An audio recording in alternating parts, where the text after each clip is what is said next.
ये कहानी है प्रतिबंधपुरम के राजा की।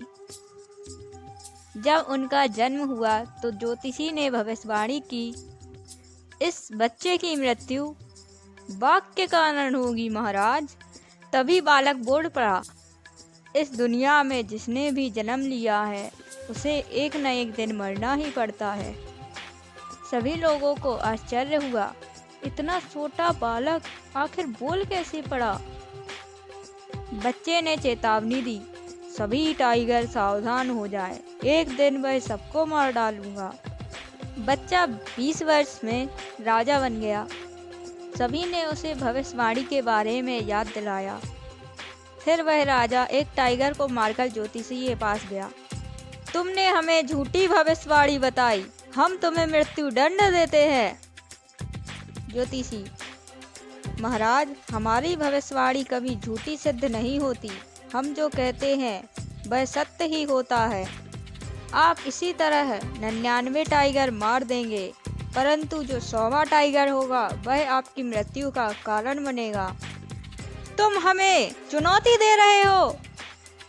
क्षमा महाराज, यह हमारी चुनौती नहीं बल्कि आपकी भविष्यवाणी है। तो ठीक है, हम 100वां टाइगर मारकर ही तुम्हें बुलाएंगे। तब तक तुम हमारे कारागार में बंद रहोगे। अब महाराज 100 बाघों को मार डालने का निर्णय लेते हैं। 70 टाइगर मार देने के बाद राजा के राज्य में एक भी टाइगर नहीं बचता। राजा, महामंत्री जी, ऐसे राज्य की खोज की जाए जहाँ कई टाइगर हो। महामंत्री, जी महाराज।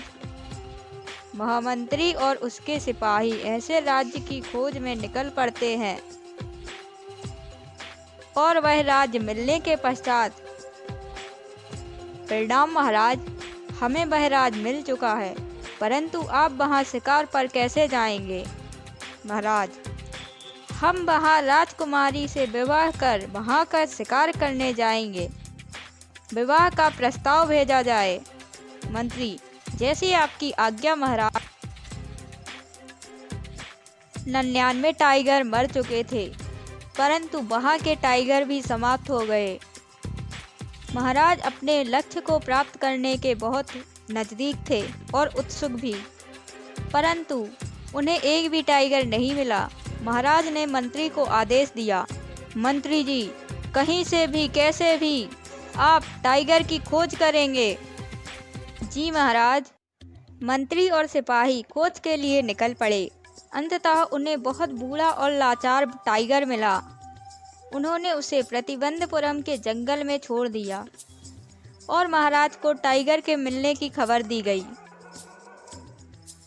महाराज तुरंत शिकार पर निकल पड़े और 100वें टाइगर को मारकर अपना लक्ष्य प्राप्त किया और ज्योतिषी को झूठा साबित किया।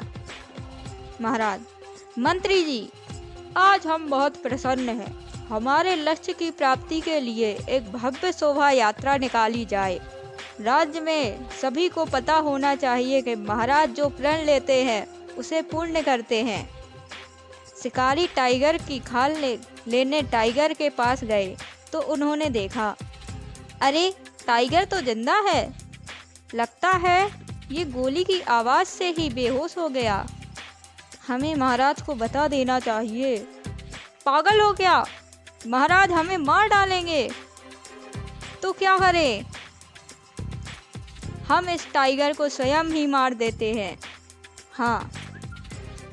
सैनिकों ने टाइगर को महाराज से बिना बताए मार डाला और महाराज इस बात से अनजान थे कि 100वां टाइगर उन्होंने नहीं बल्कि सैनिकों ने मारा है। अब महाराज खुशी खुशी अपनी जिंदगी रानी और अपने पुत्रों के साथ बिताना चाहते थे। महाराज ने राजकुमार का जन्म उत्सव मनाया और उनके लिए उपहार लेने गए। महाराज, हमारे पुत्र का जन्म दिवस है, कोई अच्छा उपहार दिखाया जाए। कुछ भी ले लीजिए महाराज, सब आपका है। ठीक है, तो हमें ये लकड़ी का टाइगर दे दीजिए। राजकुमार इससे खेलेंगे और देखकर बहुत प्रसन्न हो जाएंगे। महाराज राजकुमार के साथ खेल रहे थे तभी उस शेर की बांस राजा के हाथ में चुभ जाती है और अगले दिन महाराज का स्वास्थ्य बिगड़ जाता है। मद्रास से डॉक्टर बुलाया गया। डॉक्टर ने महाराज को बचाने की पूरी कोशिश की, परंतु उनके ना बचने की बात मंत्री को बताई। मंत्री जी ने कहा, हम कुछ नहीं जानते, आप कैसे भी करके महाराज को बचा लीजिए। डॉक्टर ने महाराज का ऑपरेशन कर दिया, परंतु ऑपरेशन के पश्चात भी महाराज स्वस्थ ना हो सके और अंततः उनकी मृत्यु हो गई। तो इस तरह 100वें टाइगर से महाराज की मृत्यु हो जाती है और ज्योतिषी की भविष्यवाणी सत्य हो जाती है।